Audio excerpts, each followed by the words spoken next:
Hi, everyone, and welcome to SoundStory. I'm Randy Karraker, and it is great to have you with us as we go over the life and times of Bob Byrne. Bob, it's great to have you with us. Oh, pleasure to be here, Randy. Well, let's start with this. Born in 1934 and grew up in St. Louis. North St. Louis. Yeah, what was it like at that time? You're once you get to 5, 6 years old, what was life like when you were growing up then? Oh, God, we were poor and didn't know it. Uh-huh. Yeah. Mom and Dad came from Ireland, so they were immigrants. So you're second generation American? Yes, I am. Okay. Well, really, first generation. Right, sure. After Mom born and as Dad. an American, yeah. So they came over and brought the faith with them and brought me up in it, Roman Catholic, which today is the best thing in my life. So how was it when I was 5 or 6? Well, you know, you just accepted life as it came along. And went to Holy Rosary School for 8 years, graduated, and moved on to DeAndres High School, which I don't know if you know about DeAndres. I'm well aware of DeAndres. I'm sure you do. So I put in my 4 years there, and when I left, I didn't want no more education.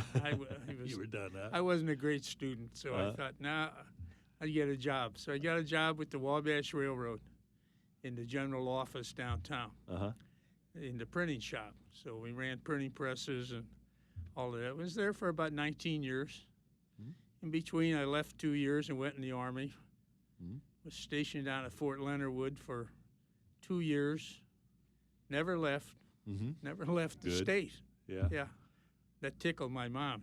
I'll bet. Because my brother had been in Korea, and he got his toe frozen off, and well, that about killed her. So she was happy that I was staying in the state. I said, okay. So life went on. Meantime, before I got out of the Army, I got engaged. Met my wife, Jackie, she died about 5 years ago from cancer. But anyway, she worked with my sister-in-law, my brother's wife, fixed me up with a blind date, and that was it. Amazing. So, yeah. Okay, so let's go back to your younger days. A summertime when you aren't in school, you and your buddies, what did you do? Was sports a big part of your life growing up? Sports was everything. Of course, at that time, being 5, 6 years old, we couldn't travel too far, so we had to play out in the street, Taylor Avenue. So we had the diamond all set up out there, and we played softball. And it was great. That was growing up, 5, 6 years old. And I would think from then until probably the end of grade school, like you say, it was all pickup games. It wasn't organized, right? Everybody, all the buddies just got together. Oh, God, no, not like it is today. My goodness, no. So we played out in the street, and then eventually we moved on to going down to Fairgrounds Park, which was my second home, because we did everything down there. Played baseball, football, couldn't play basketball, which they probably do now. We play on Sunday mornings. We'd play tackle football when I was in high school. Oh, wow. No equipment, just we'd play tackle football every morning, every Sunday morning. Did you stay healthy with no equipment? I did, yeah. I didn't get hurt. Good. I didn't think anybody did. Bob, what was it like being born when you were as a child? Were you made aware of the fact that a war was going on? Do you remember, like, your parents or somebody, or was there some sort of protection? Were you scared? What was it like during World War II? No, you're not scared because you really don't understand. You know, you just know the Germans and the Japs are out there, and you know they're not going to come get us. You know. But my dad was a great military guy, so he listened to the news. J.B. Kaltenborn every night, sit by the fire by the heating register, and he'd be listening to the news. No talking while he listened to the news, because he wanted to hear that. So, no, we didn't have any fear that they would come, you know, like I do now. I figured, you know, they could put a bomb on us anytime. But just life went on. We got very involved. We went out and collected newspapers. We had tons of newspapers. I forget what they used them for, but it was a war effort.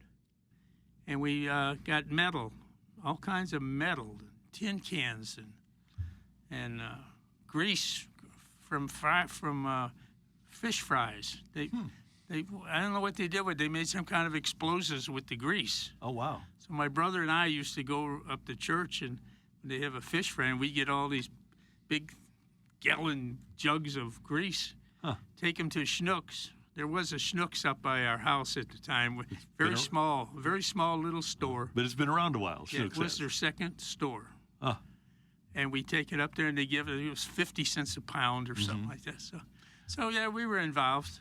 So do you remember, because I remember, not remember, but I've seen the headlines from when the war ended. Do you remember that? Oh, my God, yes.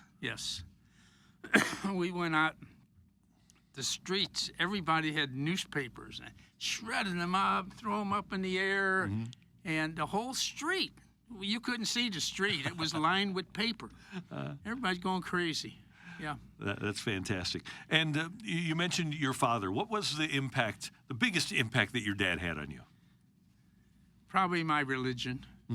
He was a God-fearing man. He loved his religion. He loved his church. And that came over to me. And to this day, I still remember him. He worked on the streetcar. He drove a streetcar. I was going to ask. I want to hear this. So he would work a shift in the morning, Broadway or Grand or one of them, and he'd come home for a couple of hours and rest. Then he'd go back in the afternoon. But when he'd come home after he got something to eat, he'd kneel down next to the bed and say his prayers. You know, he was just so religious. I want to be like that. Sure. And I think I am. Sure, that's great to hear, and that's about as big of an impact that a parent can have on their offspring. Here you are, 90 years old, and that impact is still felt today. Yes, it is. So, okay, let's go back to DeAndres then. You finish grade school, and the war ends, and you're in high school. What was high school like for you, Bob? I wasn't a sports guy. Well, I love sports, but I couldn't make any teams at the school. Because of athletic ability? Well, I played all sports in season. We'd play football in the fall and baseball, softball, hockey. We'd play out in the streets. And one year, it froze over, and the ice stayed on the streets, and we actually put our skates on and played hockey out in the street. Or when the lakes froze at fairgrounds, we'd walk all the way down there and play hockey. But, excuse me, I am so amazed at what goes on with these kids playing hockey today. Out there at Centene, I've been out there. My 9-10-year-old granddaughter plays hockey on a girls' team. Full regalia, helmet, pads, everything. And it's amazing and they play, regular court, regular ice. And I think back when we went down to fairgrounds, and you take a shot at the goalie, and you missed, and the puck went 2 miles down the road. You had to wait, bring the puck back, and we'll play some more. So I'm very envious about these kids today. I think it's wonderful. They have it great, but at the same time, like you mentioned, it was, because I had pickup games when I was a kid too. It was fun to not have everything organized and just to organize things ourselves and to just know that, okay, at 10 in the morning, we're going to be out at this park or this yard, and we're going to play ball with a bunch of guys or girls. Yeah. So that was fun. So tell us then, you leave high school, and your first job, as you mentioned, was after selling newspapers, your first job was at a grocery store, right? Yeah, it was the market I said was Schnucks. Right. Well, Schnucks sold and left, and some lady named Miss Kammer, she bought it. Her and Joe the butcher. And it was a nice little store. I mean, small, like 50 foot wide and about 60 foot long. And I delivered groceries. I had a bicycle with a big basket on the front. And I would deliver the groceries and cases of beer, too. Nowadays, I don't think they'd let you do that, but we did. So how big was the area that you would deliver to them? Was it like a mile each way? Was it more than that? Oh no, it's usually just in the neighborhood. Okay, so it wasn't, You know- you didn't have to be riding around with a heavy load of stuff for a long ways. No, it was within 2 or 3 blocks of the store. Uh-huh. Did everybody do that? Was there much shopping in the store, Bob, or was No, it was a very busy store. Uh-huh. Yeah. And my mother did all her shopping up there. Uh-huh. So, and I would imagine at that time, and this is another difference between then and now, there was so much fresh food. Now you walk into a grocery store and there's so much processed stuff with all the cookies and all the stuff. I would think most of the stuff that you delivered was pretty fresh, right? Well, certainly was, yeah. All the vegetables were fresh. Uh-huh. And we had the milkman at that time. You didn't have to deliver milk, Oh, did you? we had the Peevely milkman that come to the house every day. See, that's one thing. As your kids are watching and listening, and your grandkids mostly, they don't remember or know about the concept of a milkman. Tell us about the milkman. The milkman is a horse-driven. There's a horse. He had a horse in his wagon, and of course, in the summertime, we'd get the grass and go up and feed the horse. So it was kind of neat. They put the milk on the front porch. And in the wintertime, they were glass bottles, and the little paper thing, the milk would freeze and it'd go up, and there'd be about that much cream sitting on top, and we'd kind of fight over who's going to get that, eat that. Yeah. So, what was it like the very first time you laid eyes on Jackie? I was smitten. First time. Yeah. I knew that's the girl for me. Wow. Although I got half pie-eyed that night at a dance. And so my brother was driving. He had to drive me home, drive her home. Uh-huh. So then I called her, and she said, oh, no. She said, well, so we went out again and again and again. And then we got engaged while I was in the Army. So, How long had you been dating and together before you got engaged? oh, maybe a year or so. Uh-huh. Yeah, But not too long.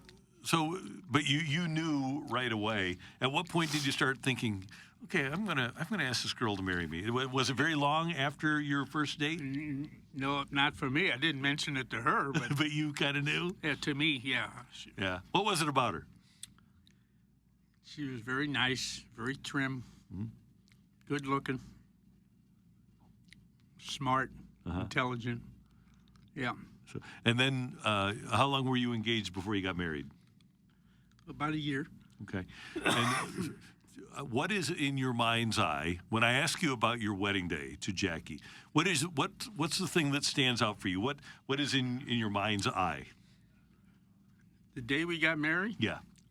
we got married down at the Rock Church, which is really St. Alphonsus, run by the Redemptorists. And we had been going to perpetual help devotions after work. Oh, for that whole year that I came back from the Army. And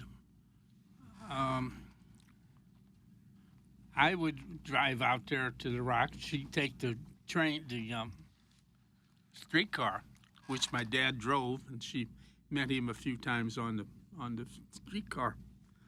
So then we'd go to devotions, and they had mass every night. But we'd do that on Tuesday. Then we'd go out and eat, and just go on about our way to go home. Uh-huh. So we did that for a year or two. No, about a year, I guess. And so then we got married in that church.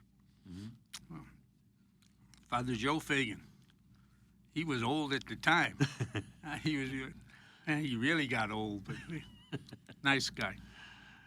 So we then even on Sundays we'd go back there to church on Sundays.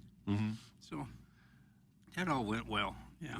And at the same time, you're working, and you mentioned that you went to work for the railroad in printing. What was your job like? It was great. I enjoyed it. It was very good. So what did you do? Give us a typical day. We get there and get a cup of coffee to start with. Got to do that. And they bring you jobs to do. and we would, we had 2 small presses and 1 big one. So we had 3 of us running those. Then we had a guy who did the cutting. We had a big cutter, a big handle, boy, pull it down, cut paper all day long. So that's what we did. And there were other... So were you printing train schedules? What was it? What was being printed? All farms. Farms. Everybody used different farms. Since we were in the general office, we had all the auditor's office and tax office, all of them. And so whenever they needed farms, they'd come down and say, hey, I need this one, and we'd print them. So, and you were there for 17 years. How much did that change over the course of the time you were there? It was exactly the same. Was it really? The day I left is when I started. That's amazing. Because now we basically don't even have printing presses and setups like that. No.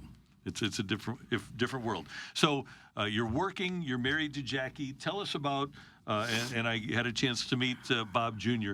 Tell us about starting your family with Jackie. Well, you know, nowadays people always worry about, we're going to have kids, we're not going to have kids. Well, being in the Catholic religion like we were, you know, you couldn't take any birth control stuff, so you just threw the dice, see what happened. Well, sure enough, you know, we had one pretty quick, and then we had 2 more girls, and another boy, and then another girl. So Bob was the firstborn in a different time, and Bob is 67 as we speak. When Jackie was ready to give birth, where were you? What was happening in your life at that point? The first time, with the first one, I was getting ready to go to work. In fact, I was dressed. And she said, I don't think you better go to work today. She said, I just don't feel right. I said, okay. So I stayed home, and boy, within an hour, things started working. She said, we got to go. So we went. And he was born in a little hospital over on Maffitt and Taylor Avenue. It was a maternity hospital. It was old. The ceilings were about 30 foot high. But anyway, it all worked. Good. So now, I don't know if Bob knows this or not, but did you already have the name picked out if it was a boy that it was going to be Bob Jr.? Did you know at I that believe time? we did. Yeah. And that's another thing about that time is you didn't know if it was going to be a boy or a girl at that point, right? No, not like today. They know everything. Right. No, with all 5 kids, we didn't know till they come out. Say, oh yeah, it's a boy. Yeah, great. And then just 2 years later, you have Jean, and what was that like when the first girl came along? Jean lives with me now.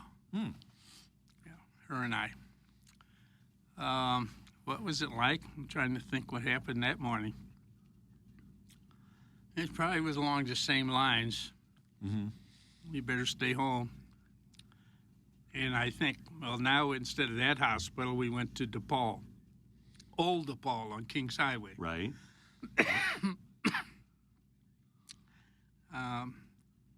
That all worked fine. All the babies came out fine. We had no problem. I did a lot of praying, you know. Sure. And so at that time, were you in the delivery room or were you in the waiting room? Oh, no. For all 5 kids, you're in the waiting room. No, you sat outside in the waiting room. You didn't go near there with them nuns. They'd be all over you. In fact, one time I got there a little bit early in the evening, and I just walked down the hall. Oh, my God, this nun come flying up. Said, oh, get out of here. You can't come here. It's not visiting hours yet. Okay. Oh, so you had to be there, like, during visiting hours? Oh, yeah. Wow. 7 o'clock, 7 to 9 or something like that. Yeah, times were different. So, with the wedding that we talked about and the birth, and not by the way, but Christian is born a year after Jean, right? Is that Christine. Correct? Christine, okay. And then John and then Carrie. So you have 5 within a 7-year period, and that's soon after you'd been married. And and your career is burgeoning.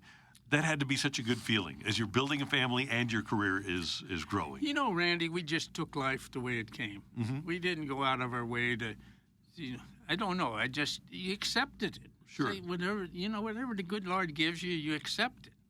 So, I mean, we weren't rich. And finally, Jackie went back to work. She was she was an accountant. So she went to work. She worked for Witterow Food, which is no longer existing, but she was a union employee, Teamster employee, which was very good. Yeah, really. Paid well, had good benefits.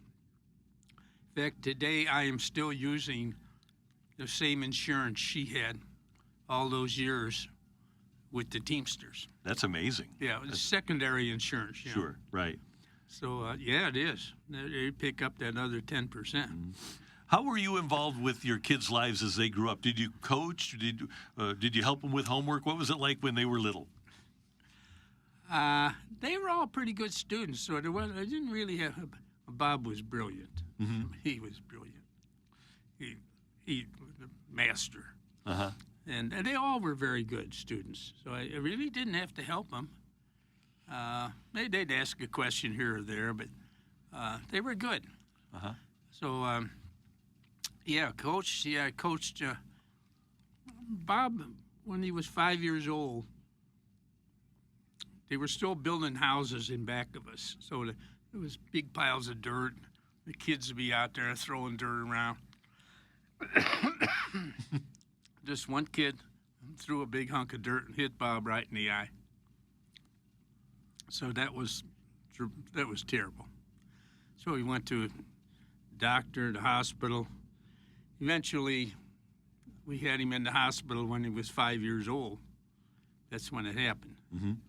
And, well, make things short, down the road, he finally lost the eye, and he had to take it out and give him an artificial eye.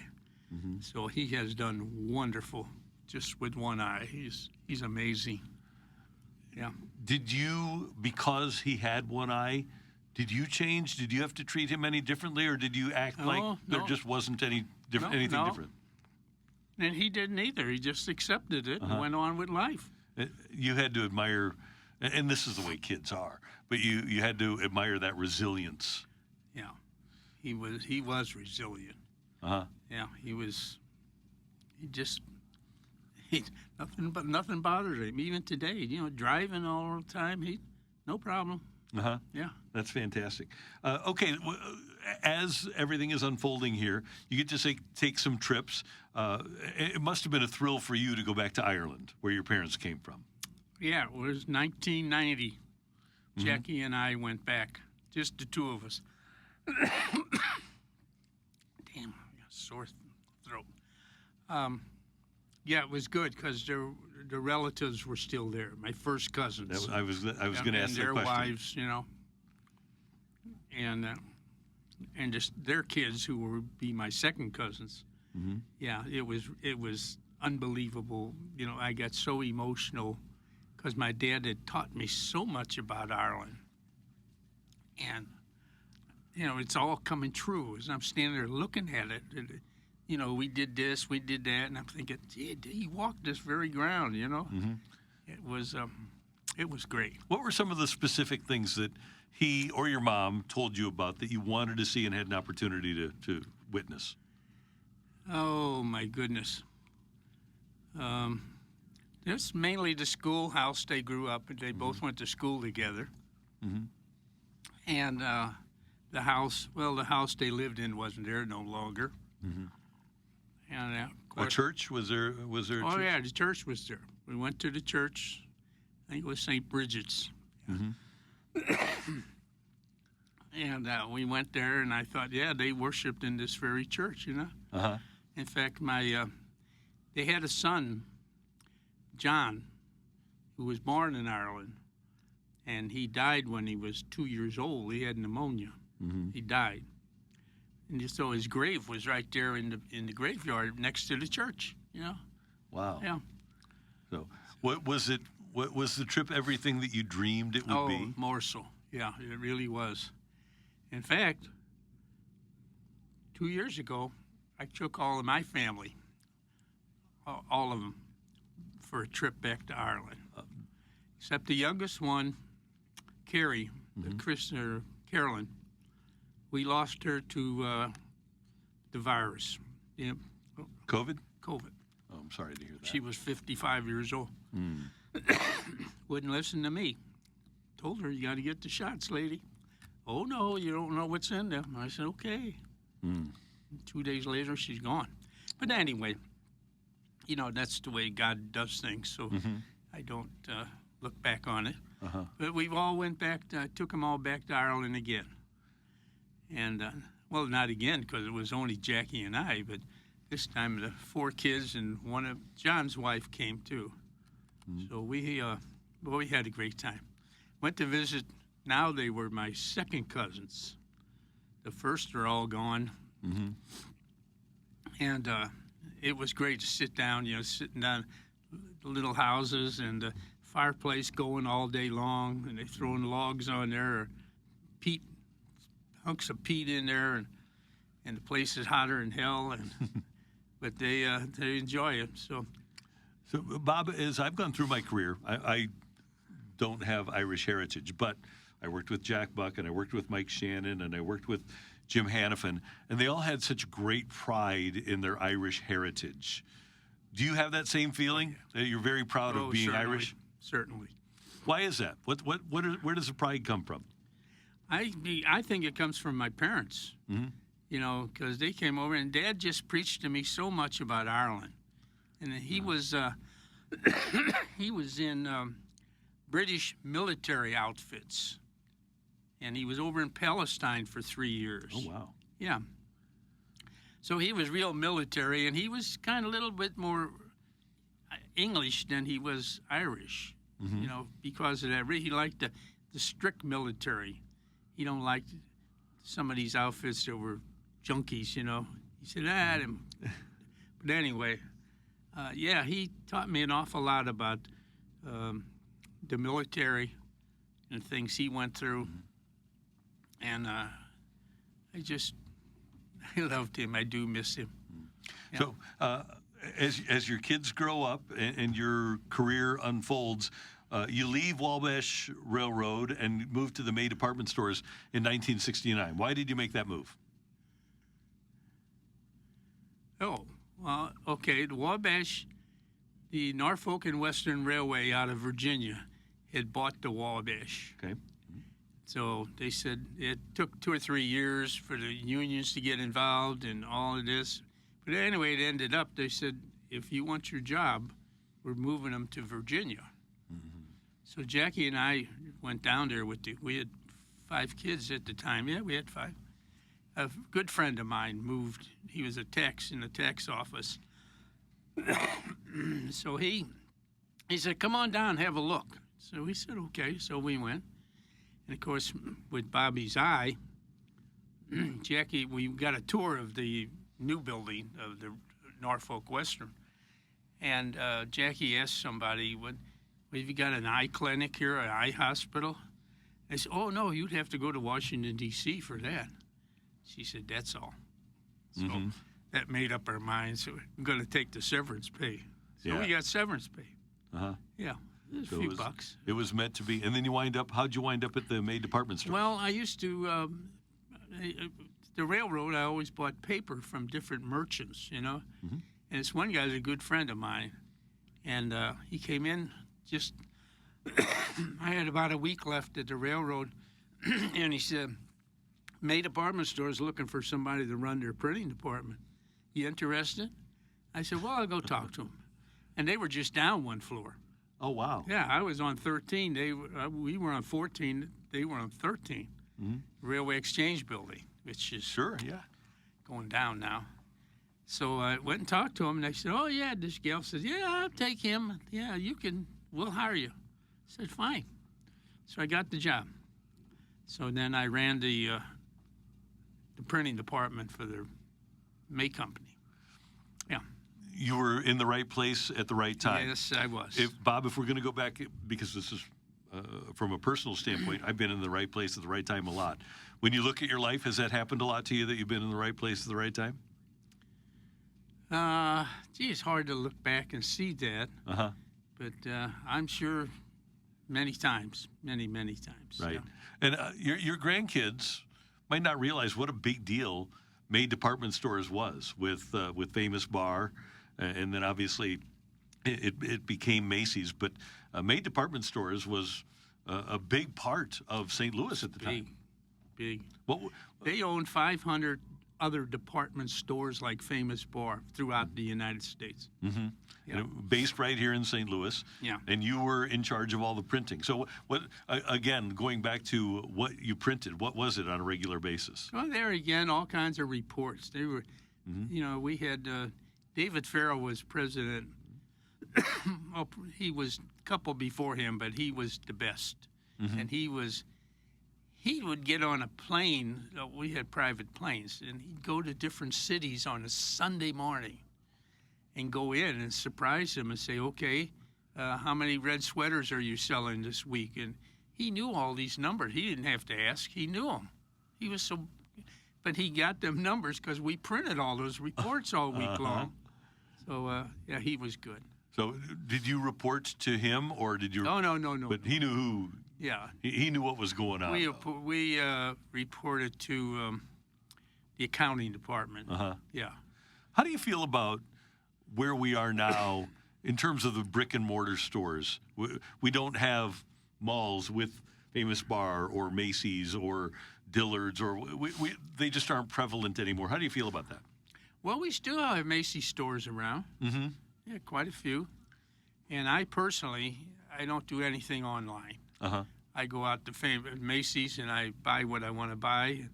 I still get my 20% discount, which I've had for 30-something years now. Well, I had the whole time I worked there. But that comes in handy. Sure. So that's why I go out there. Yeah, the reason I ask is because I think there's something to be said for trying on clothes or being able to hold what you're going to purchase rather than, click and done, which is convenient.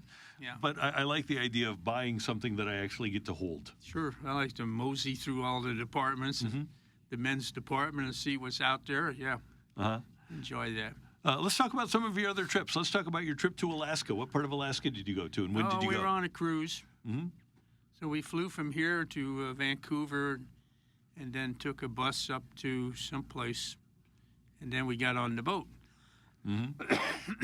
And it was great. That's one of the best trips we ever had was Alaska. Yeah, it was the scenery was unbelievable, and it was just great. Was it ice and snow? Was there a lot of that? Oh no, you mean just walking around? No. So, but like there's glaciers. That's yeah, right. So Jackie talked me into getting in a helicopter and going up to see the glaciers, and I said, that for me, just come on. So up we went, and it landed on the glacier. And you got out and walked around. It was brilliant. It was really neat. So you wouldn't change that one, even though you had some trepidation at the beginning? Loved it. That's fantastic. Yeah. And then also Florida trip. What was the Florida trip like? Well, we used to, when the kids were little, we always threw them all in the car, a station wagon, and we went to St. Petersburg Beach, which was, well, it was down a little bit in Florida. And we went there. We did that 3 or 4 years. Oh, it was really great. What time of year? You didn't go during spring training, did you? Oh, no. It was, no. It was like August. I think Jackie had to take her vacation in August, so that's when we went. So that trip, we went there 3 or 4 times. And then eventually kids got older and, they want to go their own way, blah, blah, blah.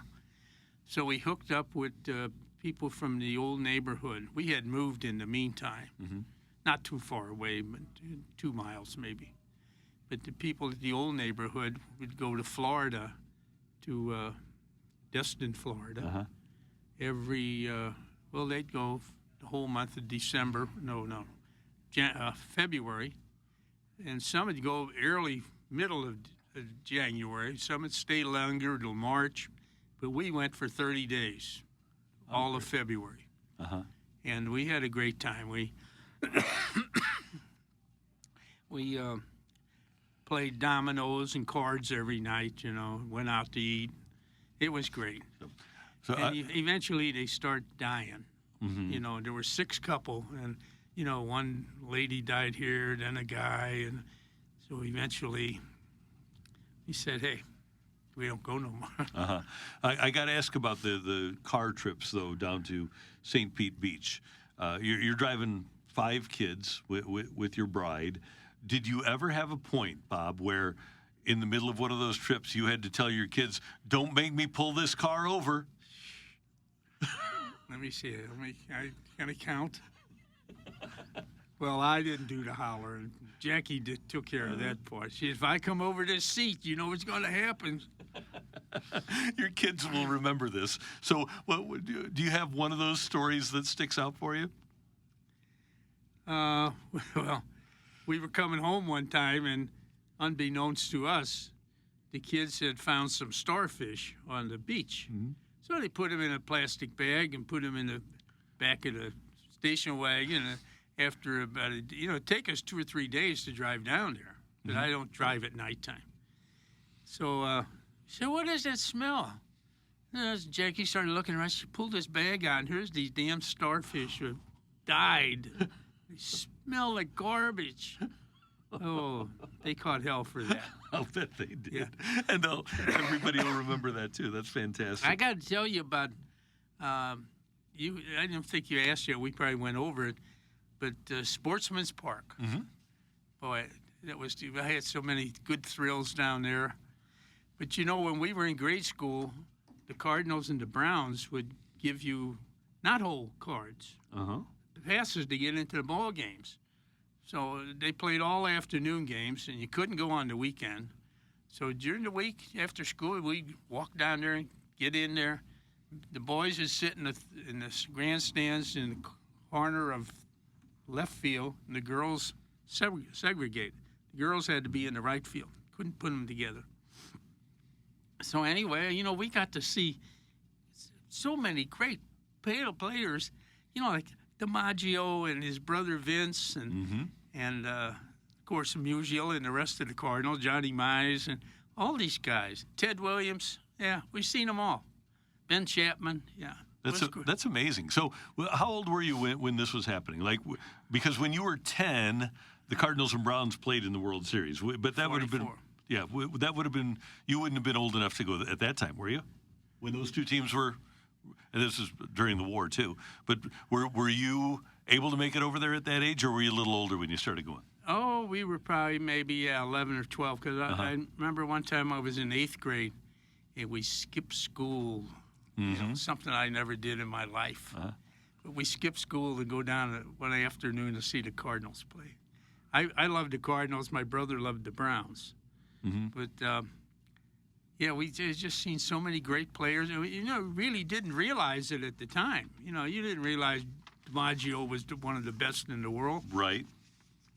So all right, I'm going to ask you a question here. Hold on, let me just write something down here. Who's the best player that you ever saw? Stan Musial. I just wrote down number 6. I figured that was going to be the case. I got to tell you, May of 1954, my brother and I go down to see the Cardinals play the Giants on a Sunday afternoon. Doubleheader. None of this early game, late game. A doubleheader. You played all day long. Musial hits 5 home runs. Willie Mays playing center field for the Giants, he hits 1. Almost hit another one. That was one of the biggest thrills of my life. I never forgot it. One more thing about the park. 1964, World Series, 7th game. My boss said, I got 2 tickets for the game today. Can you use them? I said, will you let us off? He said, sure. So me and another guy who I worked with got on the bus, went out to the ballpark, sat on the third base side, right behind third base, and we seen Bob Gibson. I'll never forget that.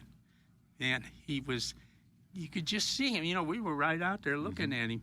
He just gritting his teeth and just falling back and firing. he threw it so hard the Yanks got 2 homers in the 9th inning. You know, we still won. I don't know, 9-2 or 3 or 4 or something. It won the World Series. And those are the things about sports that you never forget. I'm sure you remember that whole day from being offered the tickets, to, right? Everything about it.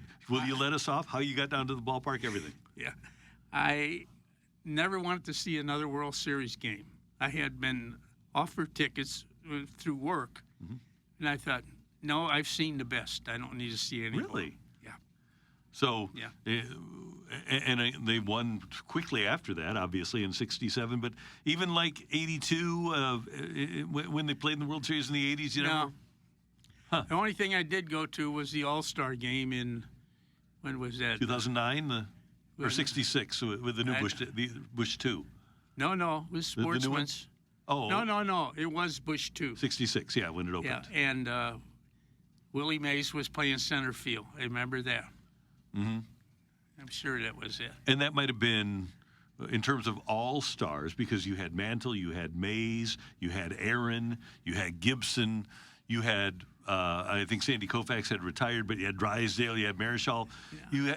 That might have been like the biggest array of baseball stars ever. Yeah, and MacArthur, Tim McCarver. Hit a home run that day in the All-Star game, and I believe we won. Yeah. But our seats were dead center field, about 3 rows from the top.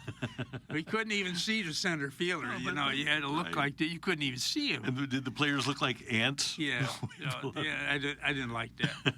But I went. But and you are still to this day a big Cardinals and Blues fan, right? Oh yeah. From a radio side, TV side. Mm-hmm. Yeah, I don't go no more because I just don't have the desire to fight traffic and walk around and all that. See, and one thing, when you talk about 54 and when you were born, 34, Jack Buck had to be a big part of your life, huh? From I love Buck. Yeah, 53 until he passed away. He's kind of the soundtrack of your summers, right? Yeah, I loved Jack Buck. Yeah. And Shannon, too, yeah. Yeah, they were great. And even Garagiola, when they put him in there. Yeah. Right. There were some great times. Yeah, and that what a great way to follow the game. All right, another highlight that I want to hear about is how you got your entire family to take a free trip to Chicago. What was that about? Well, we only had 4 kids at that time. Uh-huh. So it had to be prior to 65. Mm-hmm. I don't know, a couple of years there. I don't know why we ever went. I guess maybe Jackie said, "Why don't we go to Chicago?" And I said, "Fine." So I had the free pass, Mm-hmm. At that time, I still was at the railroad. Mm-hmm. So we packed them all up and went down, got on the train, and got a hotel room up in Chicago, and it was great. Went all to the big highlights down on the Naval Pier and the fountain and all that. So it was great. And the museums we went to. It was great. Do you recommend that as your family listens, your kids and grandkids, especially a train trip, wherever you can get there within 4 or 5 hours? Is that something that you have a fond memory of? Taking the train? Well, I never went any other trips other than that one. Right. I had been a few by myself before I even met Jackie. Me and another kid that worked with the railroad, and we both went up a couple times, see the museums and that.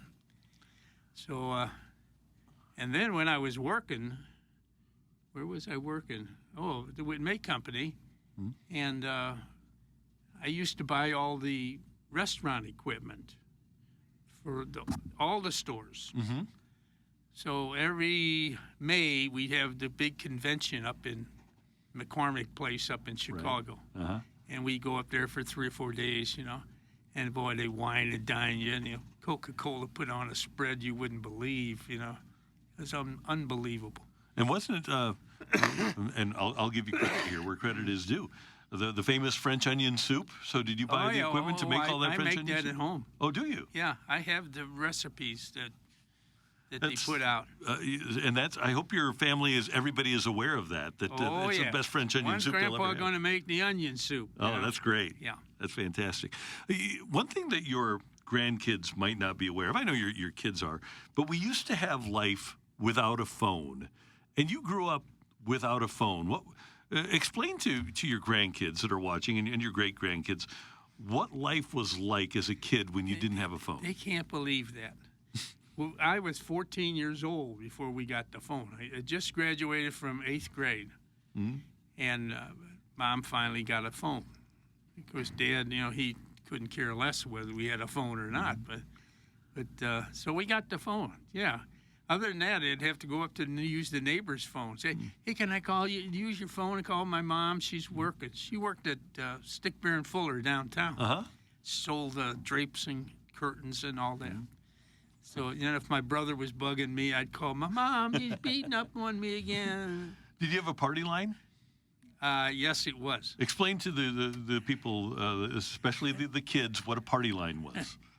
You'd pick up the phone, you'd hear people talking. And you'd say, oh, them are the neighbors on the phone. Come on, hurry up, get off of there. I'm going to call somebody.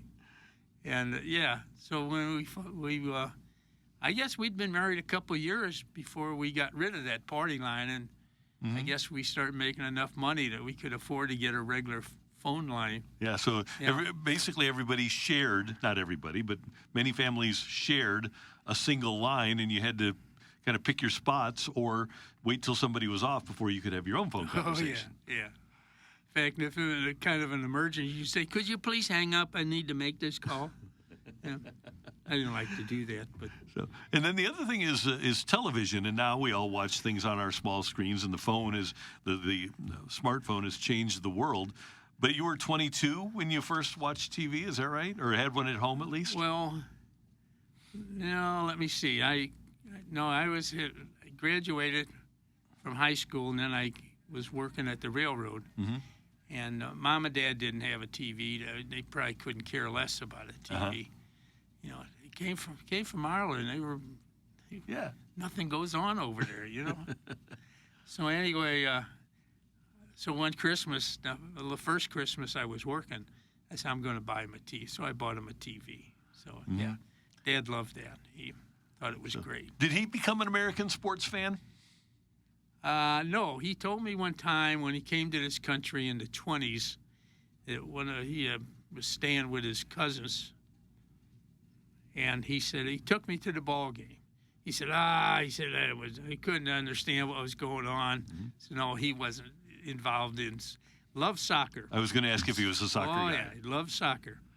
Yeah, that he did.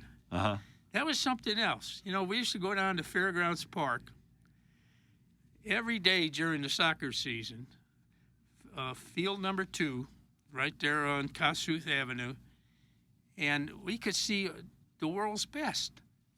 All those guys that played on the Cup team in 1950 played there. Wow. Charlie Colombo, what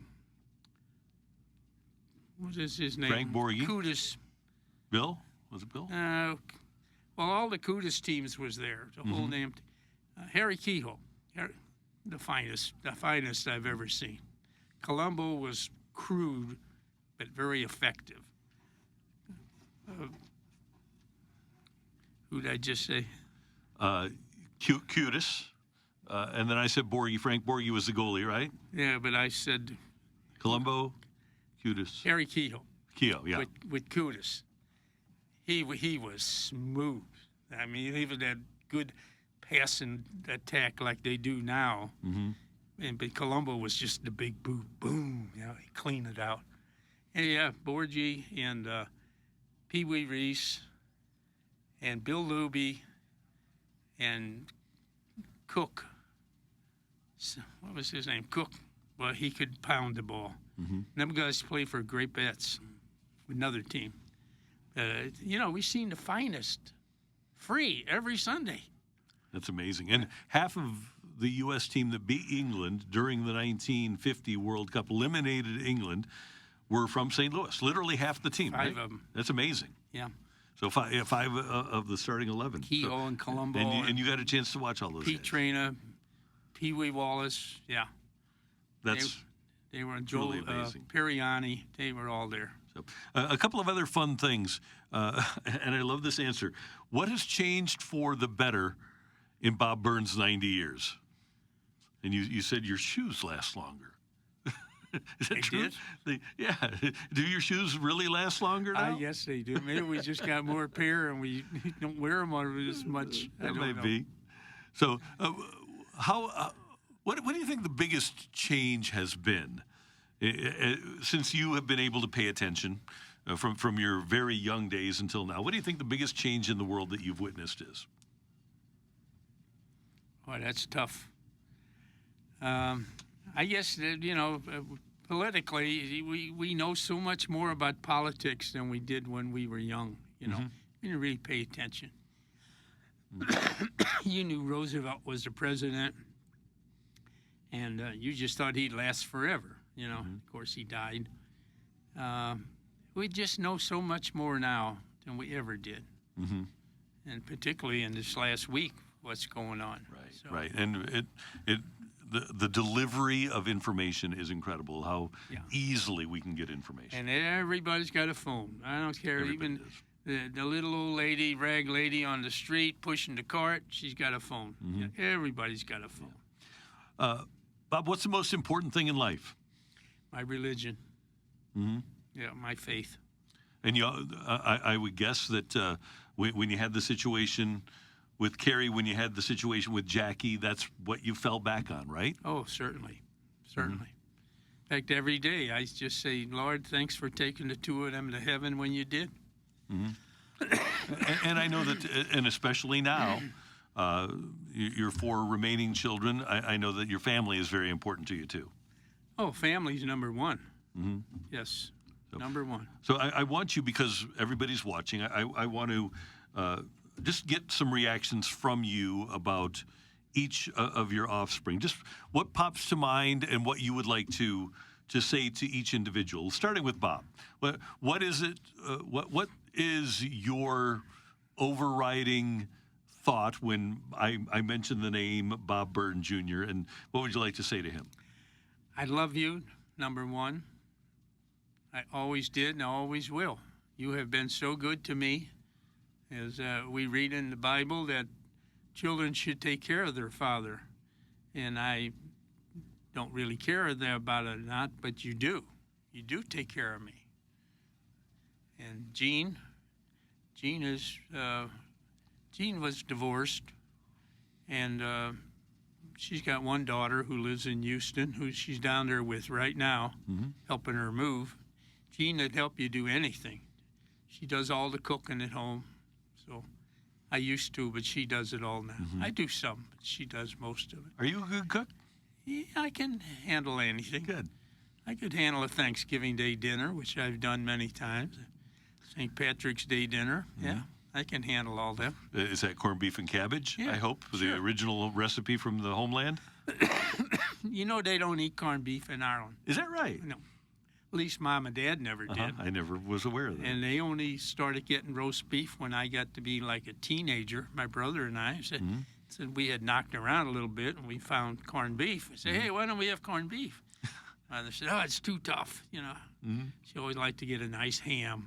She always had ham and cabbage. So what would you like to say to Jean? Jeannie, I love you. I thank you for all the help you've given me. And I hope I've helped you over all these years through trials and tribulations. Okay, Christine is next. Christine is my middle child. She's been recuperating. She had trouble with her lungs there for 3 or 4 months. But she's up and about now. She lives in Houston. And she lives with her daughter and 4 kids, and her other daughter with a baby. So Jeannie, when she went down here the other day, she said, Dad, you want to go with me? And I said, no. Too much going on in that house, huh? Yeah, well, I've been down there before with all of them, and I love them all. I love all the kids. Yeah. And I just didn't feel like traveling. I said no. Yeah. So, but Christine is, there again, she'd do anything for you. She's very sweet, never says anything bad about anybody. She's just a sweet lady. Yeah. And then tell us about John's personality, and what would you like to say to John? John, I I was with him yesterday. Took me out to dinner. John is he's a sweetie too. He's a sheet metal man. He's a tinner. He's a tinner, and he works hard. And he's going to retire. He hopes the end of this year. But John, there again, he'd do anything for you. All the kids would. My kids are good. You know, you hear so many people saying, "Oh, my kids this and that." My kids they're really good. Never give me any trouble. Always take care of me, whatever I need. And I just love them all. Your descendants are going to be watching this, grandkids, great-grandkids. What would you like them to know about their great-grandmother, grandmother? What would you like them to know about Jackie? Well, they all knew Jackie. They were all, older when she died. She'd just been five and a half years. So they knew her, but I knew her best.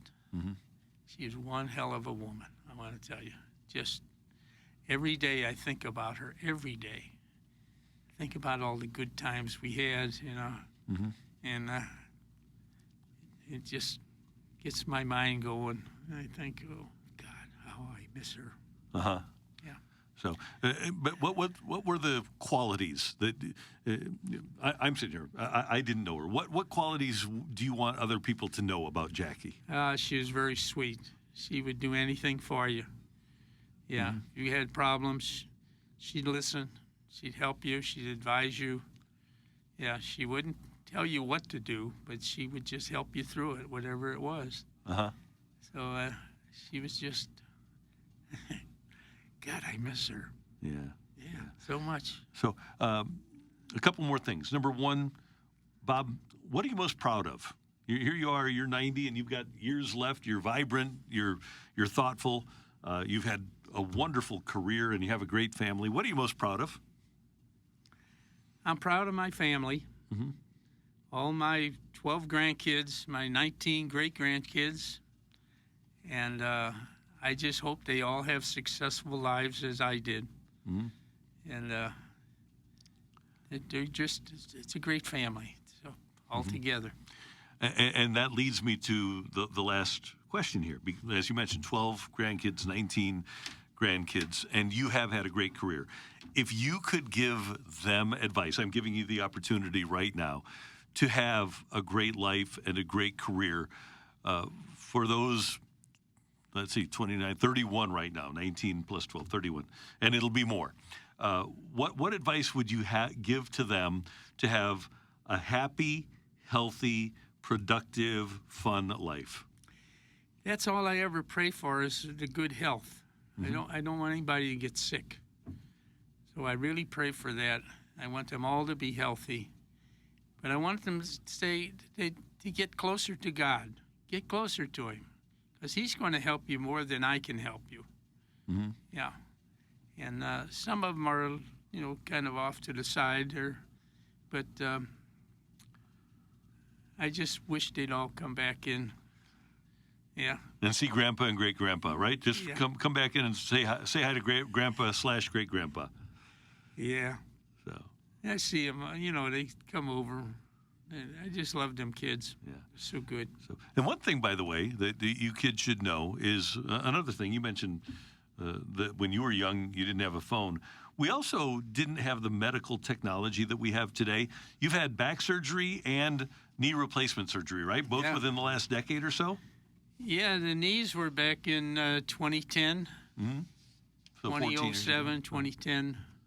And the back was just this past April. I had a sciatic nerve problem, and I could hardly walk. And I was scared of the surgery. The shots didn't work anymore. So I thought, I got to do something. So I put my hands in the Lord's hands and said, "Be with me." And today I have no pain in my back. That's fantastic. Absolutely not. And how about your knees? Are you feeling good? Yeah, I feel okay. They're there. Oh, you're 90. It's Yeah, that's what I always tell myself. Yeah, you're 90, Byrne. Come on, got to have something wrong with you. you're sharp as a tack, though. Man, what a pleasure to meet you and talk to you. This has been so much fun for me, and I hope that your kids and grandkids and great grandkids and their kids enjoy this, because it'll live on forever. And it's great that we're going to have your voice and your face and your story forever. Was this on film? Oh yeah, we're on video too, so everybody will be able there to see I am, it. right there. Yeah. So, Bob, thank you so much. This has been a pleasure. It's been an honor to meet you, and I really do appreciate knowing I you. am so glad I picked you. So, thank be you. my interviewer. I'm honored. Thank you very much. Yeah, I enjoyed it tremendously. Me too. I was a little apprehensive, a little scared, and I thought, nah, Randy. I know his personality. He's a good guy. I appreciate that very much. Okay. That is Bob Byrne, and that is SoundStory.